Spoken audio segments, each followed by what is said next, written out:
Bonjour. Aujourd'hui, je vais vous présenter Chomsky, non pas le philosophe ou le politologue, mais le linguiste. Je vais vous présenter la grammaire transformationnelle, qui a été très fameuse au XXe siècle. Cette grammaire transformationnelle est passée par 3 étapes dans son évolution. La théorie standard, le gouvernement et le liage, qu'on trouve dans ce livre de M. McClelland. Et enfin, le programme minimaliste qu'on trouve dans ce livre. Aujourd'hui, je vais vous présenter la théorie standard. La théorie standard consiste en 3 constituants. Les règles de réécriture, le lexique et les transformations. Voyons voir ce que cela veut dire. Un petit moment, je vais devenir un dessinateur. Je vais essayer.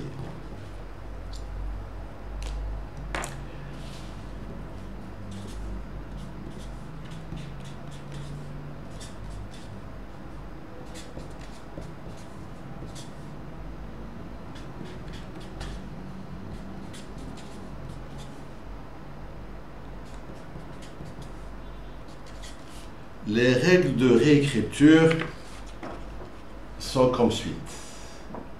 La phrase consiste en un syntagme nominal plus un syntagme verbal. Le syntagme verbal consiste en un verbe, un syntagme nominal. Le syntagme nominal consiste en un article et un nom. Et ensuite vous mettez les mots. Ça, c'est les règles de réécriture. Maintenant, le lexique. Par exemple, si on prend le verbe put, ce verbe doit être précédé par quelque chose et suivi par quelque chose. On va voir.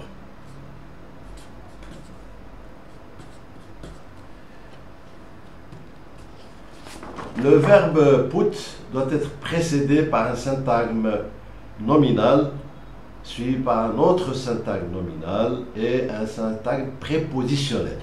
Comme lorsque vous dites my father, syntagme nominal, put the car, syntagme nominal, in the garage. Donc là, c'est le lexique. Il vous dit que put, c'est un verbe, il doit être précédé par quelque chose et suivi par quelque chose. Vous devez respecter la personnalité du verbe. Maintenant, les transformations. Transformation, vous avez quelque chose comme suite.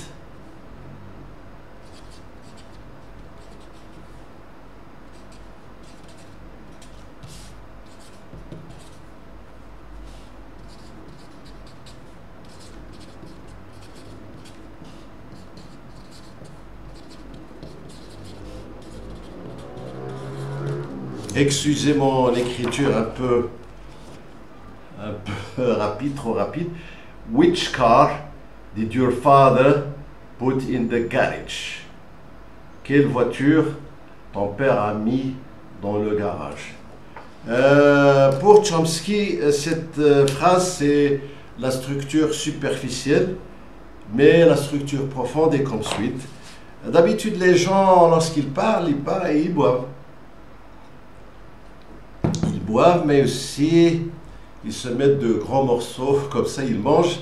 Ils vous diront quelque chose comme my father put the ropes into the car. Et vous allez faire une écho et lui dire your father put which car in the garage. Donc which doit être à la fin, mais elle a été, avec la transformation, elle est passée au début de la phrase. Donc on a les règles de réécriture, le lexique et les transformations.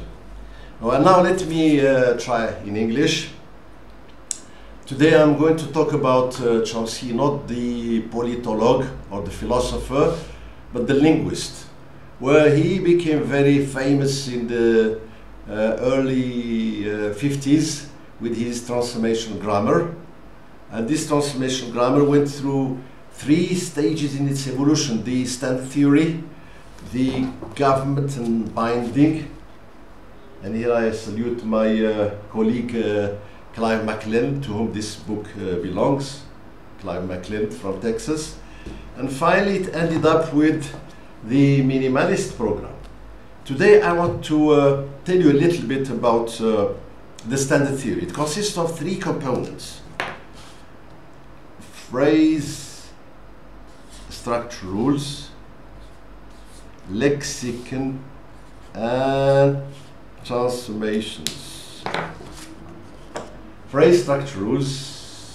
S rewrite as NP-VP, VP rewrite as VNP, NP rewrite as article N, and you insert the words, the lexicon, and then you put the lexicon. You go to the lexicon in which you have verbs and nouns, etc. So verb like put will be subcategorized as a verb, transitive verb that needs to be preceded by a noun phrase, followed by a noun phrase, and a PP phrase, that is, my father put the car into the garage. And finally the transformations. So for instance, in this sentence, which car did your father put in the garage? For Chomsky it is a surface structure, and the deep structure was something like the echo question. When people speak and fill their mouth, they would say to you, my father put the truck into the garage. You would ask him using an echo question, your father put which car into the garage? So which is at the end. But with the transformation, it's moved to the initial position of the sentence. And here I salute Professor Andrew Radford. And now let's move to العربية. اليوم بإذن الله سنتطرق إلى شخصية البارزة للأستاذ نعوم أبراهام تشومسكي، ليس كباحث سياسي ولا كفيلسوف، ولكن كلغوي. ففي لغته خرج علينا في القرن العشرين بنحوه التحويلي، وهذا النحو التحويلي مر بثلاث مراحل في تطوره. فكانت هناك النظرية المعيارية الأولى، ثم جاءت نظرية العامل والرابط الموجودة في هذا الكتاب، وأخيرا انتهى به المطاف إلى البرنامج الأدنى. فيما يخص النظرية الأولى أي المعيارية، فهي تشمل ثلاث مكونات: قواعد إعادة الكتابة، الجملة تحتوي على مركب اسمي وفعلي إلى آخره. وهنا هذا نحو تحويلي توليدي يعتمد طريقة رياضية. ففي الرياضيات لك 10 أرقام وهي الصفر حتى 9، ومنها تخترع كل الأرقام التي تريد وتحصل على 6 ملايين و 54,000 مليار أصفار، وتضع كل ذلك في حسابك البنكي إن شئت. إذا بعد إعادة الكتابة تجد المعجم كل كلمة لها شخصيتها. فمثلا كام ليست هي give، ليست هي put. فمثلا put تحتاج إلى مركب يسبقها مثل my father، ومركب اسمي يتبعها مثلا the car، وأخيرا a PP يعني لظرف المكان أين تضع هذه السيارة. ثم هناك تحويلات. فمثلا المثال الذي أخذته من أندرو رادفورد: which car did your father put in the garage؟ أي سيارة وضع أبوك في الجراج أو المرآب؟ فهو يقول أن هذا which car في البداية كانت في النهاية your father put which car in the garage، ولكن التحويل جعلها في المقدمة. وأرجو أن هذا التفسير السريع كان مفيدا. I hope that this was a little bit helpful. Please give your comments and your critiques. Merci beaucoup. شكرا. Dankeschön.